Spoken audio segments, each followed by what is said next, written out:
Halkan jalqabaa abbaa manaatii fi haadha manaa jidduutti. Halkan jalqabaa maal ta'uu qaba? Barnoota imala jaalalaa kutaa kurnaffaa keessatti halkan jalqabaa abbaan manaatii fi haati manaa yeroo jalqaba walitti dhufan haala kamiin wajjin dabarsuu qaban ka jedhu viidiyoo kana keessa ilaalla. Viidiyoo kana ilaaluu keetiin dura wantoota armaan gadii naaf godhi. Tokkoffaa sagalee isaa waliin qabiniitiin kophaa kee dhuunfaa keetii dhaggeeffadhu. Lammaffaa yeroo fedhiin garagaraa sitti hin dhagahamne osoo dhaggeeffatte baay'ee tokko si gorsa. Fedhiin taane keessa akkasiin seensifne. Sadaffaa viidiyoo kana laayikii 2000 galchuu qabna.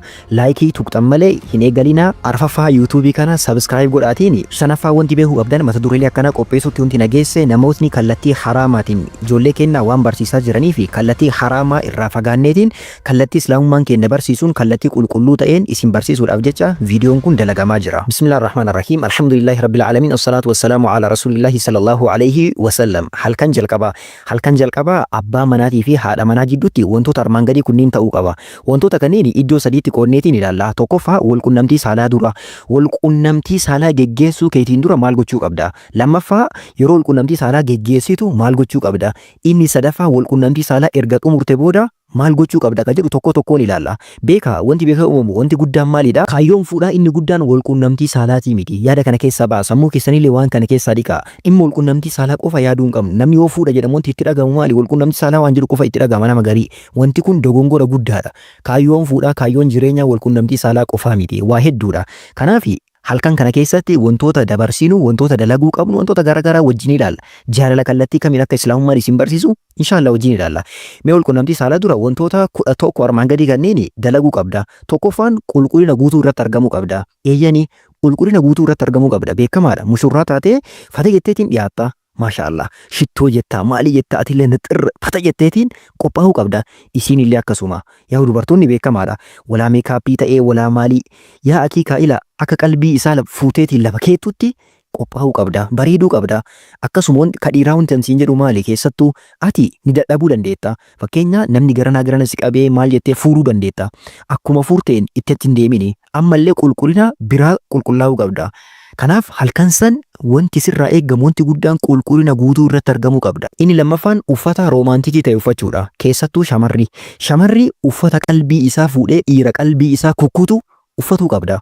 Beeka shamarran raasattuu kun warri zinaa irra dalagan barbaaddu uffata taane uffataa deemtiimi. Uffata jechuun qaama isii mul'isee maal jedhee zina nama oofu. Atammoo halkan san uffata jaarsa kee maraachuu uffata jaarsi kee dhaabata of laalchisuuf isa geessu uffata akkasii uffattee argamuu qabda.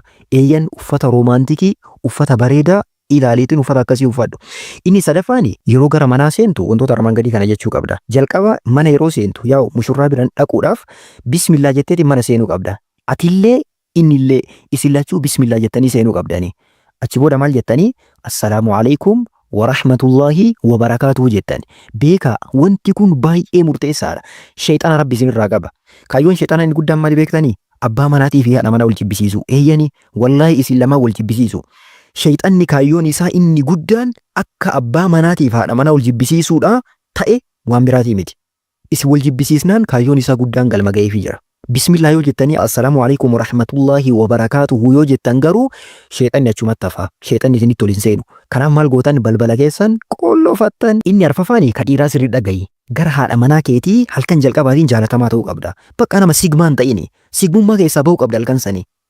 Halkan jalqabaatiin haadha manaa ta'e biratti jaalatamaa ta'uu qabda. Maaliidhaan? Kennaa garaagaraa isii kennuudhaan. Wantoota isii gammachiisu wantoota garaagaraa isii kennuudhaan. Keessattuu ababaa kenniifi. Kennaa garaagaraa qabadhu koottu. Bakka waan normaalitti yaadinati. Waan salphatti yaadii wanta kana. Wallaahi waan cimaadha. Waan jabaadha. Waan jabeeffamaadha. Haadha manaa ta'eetiif kennaa garaagaraa kennitee dhufuu qabda. Namni garii akkamii yaada? Silaa waan gabbaraa kenne, waan maalii kenne, uffata illee itti bite maalii godhe manaa jedhee sigmaa yaada. Ta'uu hin qabdu baaki. Maal gochuu qabda? Kennaa garaagaraa isii kennuu qabda. Inni shanaffaan sunnaa nabiyyi keenya sallallahu alaihi wasallam waan ta'e kana dalaguu qabda. Innis maali? Aannan jaartii isaa wajjin dhuguu. Maal goota? Aannan si haa fidanii qodaadhaan ta'ee waan kamittuu si haa fidan. Aannan si dhihaate kana ofii keetiillee irraa dhugdee isii obaasta. Beeki cadhisee tumaa ofii keetii gad dhuddeen fixini. Akkasiin ta'in baakki maal gochuu qabda? Aannan san hagawii irraa dhugdee kaafee san ammoo maal goota? Isii obaasta. Isii obaasaa ofii keetii dhugaa. Isii obaasaa ofii keetii dhugaa. Jaalalan akka dabarsuu qabda. Akkuma siin jedhe sammuu kee waan sigmummaa of keessaa baasi. Bakka halkan san halkan jaalalaa ta'uu qabda. Nama jaalalaa ta'uu qabda. Jaalala mul'isuu qabda. Jaalala wajjin janaa bitaan ibsitaa reemaa. Jaalalli akkana kun halkan jaalalaati. Kanaaf wantoota armaan gadii kanneen dalaguu qabda. Aannan hin dagati. Inni jaaffaan haadha manaa keetii dhiyaatteetiin fuula gammachuutiin jechoota gammachuutiin haasawoota gammachuutiin haasawa isii bohaarsuun haasawa isii gammachiisuun haasawa akkasiitiin itti dhiyaattee bira taa'uu qabda. Namni gariin sigmaa ta'e iseetumaan teessuma fagaatee irraa taa'eetiin haadha manaa isaa akkasii haasofsiisu jira. Yaa kee akkasii hin ta'in gowwaan ta'in halkan san jaalala guddaadhaan dabarsuu qabda. Halkan sun halkan murteessaadha. Jireenya kee guutuudhaaf wallahi halkan murteessaa. Inni torbaffaan haadha manaa keetitti as dhiyaatteetiin waan armaan gadii kana dalagda. Jalqaba bismillaa jettaa. Achi booda maal jettaa du'aayii kana kadhatta. Harka kee sammuu isii irra keettee harka kee akkana sammuu isii kallachiisii irra kana gakkeetteeti maal gootaa Allahumma inni as'aluka khayraha wa khayra ma jabaltaha alayhi wa a'udhu bika min sharriha wa sharri ma jabaltaha alayhi. Hiikan isaa maal jechuudha? Yaa Allah ansi kadhadhaa khayrii haadha manaatii irratti uumte si kadhadhaa. Akkasuma sharrii isii irratti uumte ammoo sirraa maganfadhaa. Yaa Rabbi sharrii isii irratti uumte jilaa yaa Rabbi na baasii jechuudha. Namni haala bareedaa irratti uumame qaba. Haala bareedaa yaa Rabbi haadha manaatii irra uumte san yaa Rabbi si kadhadhaa nuu kenni. Waan sharrii isii irratti uumte ammoo keessaa na baasiitiin yaa Rabbi balleessitti du'aayii bareedaa akkana kana kadhatuu qabda. Hin dagatiin. Inni sadeetaffaan rakaa lamaa wajjin salaatuu qabdan. Beeki kaayyoon keessan walqunnamtii saalaa bichaa misiniin jedheera. Wudu'a qabaatteetiin rakaa lamaa wajjin salaatan akkanumaan bakka. Kama waajiballee hin ta'in akkanuma rakaa lamaa waliin salaattanii. Ati imaama taatee afotti isin ammoo duubaan rakaa lamaa fatayettanii waliin salaattan. Jaalalli cimaa deema. Inni saglaffaan halkan jalqabaa waan ta'eef parfeektii ta'uu qabaa jetteetiin of hin eegini waa hunda keessa parfeektii ta'uu dhabuu dandeetta. Jechuun parfeektii jechuun maalidhaa? Guutuu ta'uu dhabuu dandeetta waa hunda keessatti. Guutuu ta'uun eegamu halkan kana halkan jalqabaati. Siifillee jalqaba isiifillee jalqaba. Sababa kanaaf wanta hundaan guutuu ta'uu dhabuu danda'a ka jedhu keessa kee amansiisi. Of qabi. Namni gariin bakka halkan kana waan ta'an mirii dalagee buluu qaba jedha. Miti akkasii miti. Halkan kun halkan jalqabaati. Wanti hundi namaan guutamu. Kanaaf suutaan guutama ka jedhu of amansiisi keessa kee qabi. Inni kurnaffaani jaartii isaa akka wudu'a gootu ajaja inni. Wudu'a akka gootu ajajeetiin salaata maghribaa yoo hin salaanne salaata maghribaatii fi salaata ishaa'ii inni imaama ta'eetiin isii wajjin salaata. Isii asit dhiiseetiin deemeetiin keessummaatu jira yookaan gwaaddanyoota kiyyaatu achi jira manaamin jedhee waliin salaatuu hin qabu. Sigmaan ta'in akkanatti gowwaan ta'in maal gochuu qabda? Haadha manaatee wudu'a gooteetiin ati imaama taata isiin ammoo si duubaan salaati isin lamaan qofti jaalalaan abbaa kiyya fata jettaniitiin waliin salaatuu qabdanii. Hin dagatiin sitti hime sitti hime. Kanaaf haqa rabbiillee asuma guutuu qabda. Salaatni akkasirraa nafne halkan kana salaatan gatiin wallahi jireenya kee guututu maanoo tuqa. Sitti hime jireenyi kee guutuun akka maanoo hin tuqne maal gochuu qabda? Salaata sirra jiru salaata maghribaa fi ishaa yeroo baay'ee sa'aatii saniin salaatamu. Sababa kanaaf ati imaama ta'ii isin duubaanaa dhaabattu akkasii salaata. Inni 11ffaan keessattuu abbaa manaatiif istighfaara baay'isi. Istighfaara baay'isi. Wayaziidkum quwwatan ilaa quwwatikum. Isinillee atillee inni isin lachuu istighfaara baay'isuu qabdan. Maali kaayyoon isaa? Humna isinii dabala. Bakka isin jajjabeessa. Keessi keessan gubbaan keessan akka humna godhatu isin taasisa. Kuni waan islaamummaan ajajeedha. Waan rabbiin keenya subhaanahu wa ta'ala quraana keessatti istighfaara baay'isa wayaziidkum quwwatan ilaa quwwatikum jedhee dubbata. Humnarraan humna, dandeettiirraan dandeettii, jabinarraan jabina isiniif dabalaa nuun jedha rabbi. Walqunnamtii saalaa geggeessuun dura wantoota dalaguu qabdu wantoota kana siibsee jira amma seensa gama firaashaati. Walqunnamtii saalaa geggeessutti deemuu edda maal gochuu qabda ka jedhu sitti himu. Tokkoffaani jaartii isaa taphachiisuu qaba. Bakka amma waa walqunnamtii saalaatiin wal qabatu eegaluu edda. Jalqaba maal goota haadha manaa ta'e taphachiisi. Bakka qoosaa garagaraa qaqqabdee tuttuqxee dhungattee maal jettee maal sitti maree kan akkam sitti maree kanaatu hin beektaa mina caala.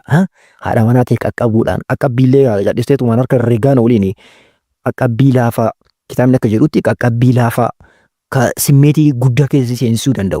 Kasillee bakka jaalala guddaa si uumuu danda'u. Qaqqabbii akkasiitiin qaqqabaa waan jaalala guddaa isii keessa uumuu danda'u adeemsanii deemta. Ittaansee jaartii isaa wajjin akkaataa isaa haasa'u waa'ee walqunnamtii saalaatiin wal qabatu haasa'i firii ta'i bakka haadha manaa keeti qaama keeti uffata keeti waa'ee walqunnamtii saalaatiin wal qabatu haasa'i mee maal yaadda jedhiin jechuun anillee bakka bara akkana hin beeku bakka jechuun wanta hin beekullee akkanaa dhagahe mee ati maal yaadda manaamin jedhaa waliin haasa'e firii ta'i biraazar deegoo waan ta'ini adeemsa kanaan deemee achi booda maal godhaa uffata isaa suutaan ofirraa baasa cadhiseetu uffata kee ofirraa darbiini uffata kee ofirratti hin kukkutiini suutaan uffata kee bakka uffata akkaataa jaalalaatiin isiillee suutaana jaalalaan uffata isa isii suutaan qaqqabaa maal jedhaa adeemsaniin uffata isiillee irraa baasaa deemuu qabda. Jaalalaanila wanti hundi maaliin ta'uu qaba? Jaalalaan ta'uu qaba. Taazabbii keessallee akkasiin galchine ka dhiiraa dhaga isirriitti Kadhiiraa taazabbii keessa akkasii hin galchine suuta hin jarjarin. Yoo jarjarte isii keessatti illee isii biratti illee dabbaramuu dandeetta. Dibbirti keessa akka hin seenne illee maal ta'uu qabda? Suutaan ta'uu qaba. Suutaan. Ittaansee zikrii kana jetta. Adaraa zikrii kana fa'aa hin dagatiin. Wallaahi zikrii kana hin dagatiin. Zikriin kun maali? Allahumma jannibna shayxaana wa jannibi shayxaana maa razaqtana. Yaa Rabbi shayxaana nurraa qabi waan nu hirte illee ilmoo nu hiruu heddullee yaa Rabbi shayxaana nurraa qabi jechuudha. Hin dagatiin. Atillee yoo jette shamaraa rakkoon qabu ni danda'amaa jedhu lamaan garuu hadiisni maaliin dhufe dhiirri akkana ka jedha jedheetiin dhufe garuu atillee osoo jette rakkoon qabu isillachuu jedha. Akkasii zikrii kana jetteetiin amma guzoon garamii gara waraana guddicha yeroo walqunnamtii saalaa. Yeroo walqunnamtii saalaa maal ta'uu qabda? Maal dalaguu qabda? Adeemsa kamiin dabarsuu qabdani? Wantoota 8 armaan gadii kanneen sirriitti qabadhu qalama warqiiti. Tokkoffaa haati manaati yookaan jaartiin tee heedii yookaan marsaa laguurra jiraatu hin qabdu. Yeroo isiin marsaa laguurra jirtutti walqunnamtii saalaa waliin geggeessuun haraama guddaadha. Jalqabuma maal gochuu qabdani? Jalqabuma sargii keessa yeroo itti qabattan yeroo isiin marsaa laguu yookaan heedii irra hin jirre osoo ta'e bareedaadha. Isiin sittaa himtu wantoota kanneen waliin haasaa dubartoonni sirri dhagaa. Dubartoonni abbaa manaa keessan yookaan jaarsa keessan kan waliin hidhataartan kana maal gochuu qabda? Jalqabuma itti himtani. Yeroo akkana marsaa laguu hiyyatu irra oolaa osoo yeroo san gochuu dhabnee jedhaatiin firii ta'a walitti haasaa. Innillee galgala san bakka akkana nagoota jedhee guyyoota ati heeyidiin sirraa dhaabatu sanii fi si obsuu dhabuu danda'a. Garuu ammoo yeroo heeyidii walqunnamtii saalaa gochuun dhiibbaallee sirraan gahaa haraama guddallee hin miidhamta. Sababa kanaaf jalqabumarraa haasa'uu qabdani. Inni lammaffaan akkaataa yookaan poozishinii barbaadaniin gochuu. Walqunnamtii saalaa akka barbaaddeetti gara barbaaddeen ciistee teettee maal taatee akkaataa barbaadaniin walqunnamtii saalaa gochuu dandeessanii. Sirriitti hubadhaa akkaataa barbaadaniin walqunnamtii saalaa geggeessuu dandeettu. Inni sadaffaan qaama saalaa duubaa yookaan kasagaraan irraa bahu saniin siimtuu ka jedhamu isaan walqunnamtii saalaa gochuu hin qabdu. Beeki sirriitti kadhiiraa mirga kiyya jettee akkaataa argisii godhuu danda'a jetteetiin qaama saalaa duubaatiin walqunnamtii saalaa yookaan irra raawwattu ta'e abaaramaadha. Atillee abaaramaa taata isiinillee yoo jaalatte ni abaaramti. Kanaaf abbaan manaa waa akkanaa kana irraa fagaatuu qabda. Dhorgamaadha guutuun guutuutti haraama guddaadha dhorgamaadha. Dhiibbaa guddaa irraan gahaa fayyaa isii irratti wallaahi dhiibbaa guddaadhaan isii gahaa jedhani. Kanaaf ittiin galiini. Inni arfaffaan jaarsaa fi jaartiinis wal hubannoo fi kabajaadhaan raawwachuu qabu. Walqunnamtii saalaa wal hubannoodhaan bakka. Isiinillee isa hubataa, innillee isii hubataa. Maa horii miti bari isiinillee isa zabuun hin qabdu. Innillee si azzabuun qabu, wal azzabuun qabdanii, wal hubatuu qabdan, walii beekuu qabdanii, wal beekuu qabdan, walii beekuu qabdan. Keessattuu walii beekuu waan guddaadha. Sababa kanaafi wal hubannoodhaan, kabajaadhaan, atillee isii kabajuu qabda. Maa haadha manaa keetii bari. Amma booda umrii dheeraa waliin jiraatta bar. Maa isii miita. Namni gariin bakka waan mataa isaatii qabatee dhufee jira. Caccabsiini galkan kana butuchiini. Akka waan jechuun paartii siyaasaa wayii aangoo qabatuudhaaf dorgomaa jiru. Haala saniin bakka namaa waan maraatu jira. No brother maal taate halkan kun halkan jalqabaati lammaffaa haadha manaa keeti kabajuu ni qabda jaalatuu ni qabda maa jaalalaan wal fuutanii miti isii osoo hin jaalanne wayii fuuteeni ta jaalattu fuutee bari dubartii jaalattu fuute sababa kanaafi kabajuu ni qabda hubatuu ni qabda miidhuu ni qabdu ajjeesuu ni qabdu haga isiin miidhamtuuf eeguu ni qabdu sababa kanaaf suutaan ta'uu qaba iddoon iddoo jabummaa irra wal mul'isa osoo hin taane iddoo jaalala walii ibsaniitiin jaalala guddatti adeemuu hedanidha. Inni shanaffaan jaartii irratti humnaa fi dalagaa gara jabinaa fayyadamuu dhabu bakka humna hin fayyadamin dalagaa gara jabinaa hin fayyadamin waan hin taane irratti hin dalagin namni gariin rifeensa faa harkisee akkaataa waan siin jedhu keessattuu fiilmii zinaa ilaalaatiin wallaahi fiilmii zinaa ilaaltee dhufaa waan fiilmii zinaa irra ilaalte kan haadha manaa ta'e irratti dalagaa itti yoo yaadde wallaahi jireenya kee diigda. Wanti fiilmii zinaa irra jiru namni ashiishii fudhateeti waan san dalagaa jedhani. Wanti sammuu kee keessa jiru sun dogongora sittima. Wanti sammuu kee keessa jiru sun dogongora dachirra hin jiru. Waan dogongora waan jirri shiishaa fudhataniitiin waan sammuu isaanii of haadoochaniitiin akkas dalagan gara jabina jirri dalagan san haadha manaatii irra dalagaa itti wallaahi jireenya keetu diigama. Waan fiilmii zinaa irra ilaalte achuma gati. Waan fokkataa ilaalte durumaa ilaalini irraa fagaadhu garuu waan ilaalte dhufte san achuma gati waan lafa jiruu miti kuni kijiba. Inni jaaffaan jaarsi yoo xumure jechuun fedhii isaa xumurateetiin isparmiin akkasii yoo irraa bahe hanga isiin xumurtuuf eeguu qaba bakka haga isiin xumurtuuf eeguu qabda. Maa isinillee simmeetii qabdi bar isinillee jaalaluma akkasii dhagaamu kanatu itti dhagaama simmeetii akkasii jiruu kanatu itti jira jaarsi hin jarjarin jarjartee xumurteetiin achi booda isii ammoo gattee biraa deemuuf yaadini. Isiifillee isinillee haqa sirraa qabdi haqni isii maali eegdeeni hanga isiin xumurtee simmeetiin akkuma amma si dhagaame kana bakka gammaddeetiin maal jettee haga xumurattuuf atillee eeguu ni qabda. Ammoo wanti jedhamu tokko maalidha dhiirri jalqaba kanarra hin jarjarraa jedhan achi booda simmeetii laafaa jedhan garuu dubartoonni adada achi siquun simmeetiin isaaniitti dabalaa deemaa jedhan sababa kanaaf eeguufii qabda haqa isii sirriitti eeguufii qabda amaanaa waan kana hin dagatiin inni torbaffaan yaada jaartii isaa dhaga'uu qaba yoo na dhukkube isiin jette akkana na dhagahamaara yoo isiin jette akka dhiistuu fakkeenya na dhiisi jechaa yoo si akeekte waan wayii bakka yoo sitti honda jette dhiisiini na dhukkube yoo isiin jette bakka dhiisiini hin miidhiniin haga isiin miidhamtu eegini akkuma qarallee sitti hime halkan kun halkan jabina kee itti mul'istu akka halkan mootuma kee impaayira kee waraana kee itti mul'istu osoo hin taane halkan jaalala ta'uu qaba halkan jaalalaa kana dhukkubaan bakka gara jabina yoo agarsiiste isinillee wallaahi akka bineensaatis ilaalti jaalala ija jaalalaatiin si ilaaltu ija bineensaatis ilaalti namni waraabessa yookaan bineensa yoo sodaatu jaalateetii miti ka sodaatu jibbaadhaaf yookaan isatu namiidha jedheeti isinillee akka si yaaduu hin qabdu adaraa inni saddeetaffaan dhimma dubrummaa keessatti daangaa darbuu dhabu daangaa hin darbini dhimma dubrummaa wal qabatu kallattii kamiinuu daangaa darbuu hin qabdu barnoota imala jaalalaa keessatti as dura ilaallee jirra deebitanii ilaaluu dandeettanii yoo isin dubrummallee kan hin qabne ta'e hattan osoo ka qabaattuutiyyuu osoo ka bahuu diduuti kallattii hin taaneen irraa baasuuf hin deemin namni gariin qubaan fa'a harkaan fa'a maalii kallattii jibbisiisaa mara fayyadameetii nama irraa baasuu jira maa jennaan yoo irraa baasuu dadhabe akkana namni naan jedhama naamin jedheetiin jabina ofii mul'ifatuuf jedhee isii miidha. Wallahi dogongortee jirta kanamaa maaltu si galche haadha manaa teeti bakka siif isii bichatu waliin jira malee namni biraa keessi waliin jiraatu hin jiru namni biraa keessi waliin ciisu hin jiru isin lamaan qofti wal hubadhaa waliin jiraadha kanaaf dhimma dubrummaa keessatti daangaa darbuu hin qabdu likkiitti deemuu qabda hattan dubrummaallee osoo ka dhabdu ta'ee sammuu kee bakka waan hin taane nuuf hin hubachiisin haasa'uu dandeettani kanaaf suutaan haasa'a malee dhimma dubrummaa keessatti daangaa darbuu hin qabdu waraanni guddaan walqunnamtii saalaa xumuramee jira erga walqunnamtii saalaa xumurte booda maal gochuu qabda ka jedhu wantoota jaan armaan gadii kanneen haa ilaallu tokkoffaan erga xumurtan boodas gammachuuf jaalalaan wajjin ciisuu qabdan malee namni gariin kamaal dalaguu jira haadha manaa isaa wajjin erga walqunnamtii saalaa xumuree booda maal godha irraa garagalee ciisa auzu billah maal abboo maali wanti kun marti maal wanti akkana fokkataani ma haadha manaa keetii bari ma wayii zinaa waliin dalagde dubartii zinaa fokkattuu san seeta tun bar qulqullitti haadha manaa teetii bari tarabbiin subhaanahu ta'ala isiin uffata keetii qaama keetii siin jedhe sanii bari kanaaf irraa garagalteen ciisiin gammachuudhaan jaalalaan ija isii keessa laalaa kolfaatiin waliin ciisaa waliin rafaa malee irraa garagaltee maal jetteetiin isiillee akka dabbaruun godhin isiin faan saalfatti si caala saalfatti ati ka dhiiraa wanti gochuu qabdu maali jaalalaaf gammachuudhaan itti garagalii waliin ciisii malee halkan san waliin rafaa bulaa malee irraa garagaltee maal jettee qaama kee harka kee irraa achi fageessitee dudda keetti kennite auzu billah dalagaa fokkataa kanaan dalagini harka kee irra kaadhu rafi haala kanaan gammachuudhaan wajjin dabarsaa fixaa malee walqunnamtii saalaa qofa fixadhe jettee achi booda achi darbiteetiin hin dhiisin eqaadhaa miti yookaan ammoo dubartii zinaa dalagdee miti inni lammaffaan waan walqunnamtii saalaa keessanii wal qabatu isin lachuu hin dubbatina arraba keessan waan walqunnamtii saalaatiin wal qabatu yoo dubbattan rabbiin biratti nama sharranyaa jedhamtanii ilaalamtanii nabiyyi sallallahu alaihi wasallam akkas jedhan namni sharranyaan guyyaa qiyaamaa nama abbaa manaa haadha manaa waliin ciisee haadha manaa abbaa manaa waliin ciistee waan walqunnamtii saalaa jira lamaaniitiin wal qabatu nama dubbatu jedhan akkas ta'uu barbaaddanii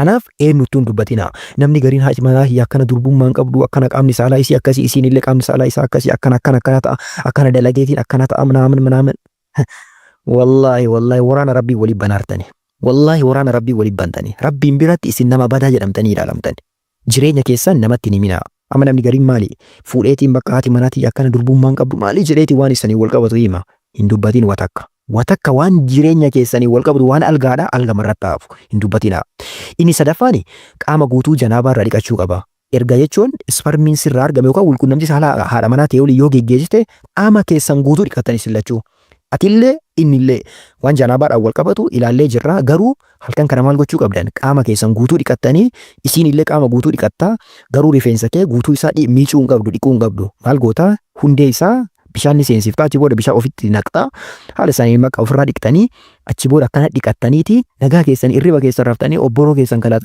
kaataniitiin subhii salaattanii haqa rabbii keessanillee haala kanaan guuttanii jechuu hin dagatina osoo bishaan kadhabamu ta'e hoo maal goona osoo bishaan kadhabamu ta'e tayammuma gootaniitiin haala bareedaadhaan tayammuma immoo akkaataa itti godhanillee isin hin dhibu harka keessaniin gadhooftanii biyyee achi booda fuula keessan xaragattanii yookaan haxooftanii achi booda fuula keessan xaragattan san irraa ka hafe harka keessan ganaa jechuu gara duubaa xaragdan achi booda ka birgaaf ka bitaallee xaragdanii haala saniin salaata keessan itti fuuftanii jechuu hin dagatina inni arfafaani ammallee waan jaalala keessa isinii dabalu tokko isinitti himu qaama keessa wajjin dhiqachuu dandeettanii. Yeroo shaaworii seentan waliin bakka fata jettaniitiin wal quunnamtii saalaa geggeessitan ammallee fata jettanii jaalalaan qaama keessa wajjin dhiqachuu dandeettan. Shaaworii waliin seenuu dandeettanii. Qaama saalaallee osoo waliin ilaaltanii rakkoon qabu eeyyamamaadha. Isiniif eeyyamama. Kanaaf shaaworii keessan seentanii fata jettaniitiin qaama keessan dhiqataa yeroo jaalalaan malee dabarsitaniitiin hirriba keessaniif deebitanii subii keessaniif nagaan kaatanii. Inni shanaffaan maatii fi fira isaa deemee dubbisuu qaba. Bakka jechuun walqunnamtii saalaa isaa xumuree maal jedhee haadha manaa isaa waliin jireenya gaarii erga dabarsee booda keessummaa dhufeetiin mana isaa jiru deemee dubbisee fuula gammachuu agarsiisee maatiin illee gammadee haasa'uu miti beeka.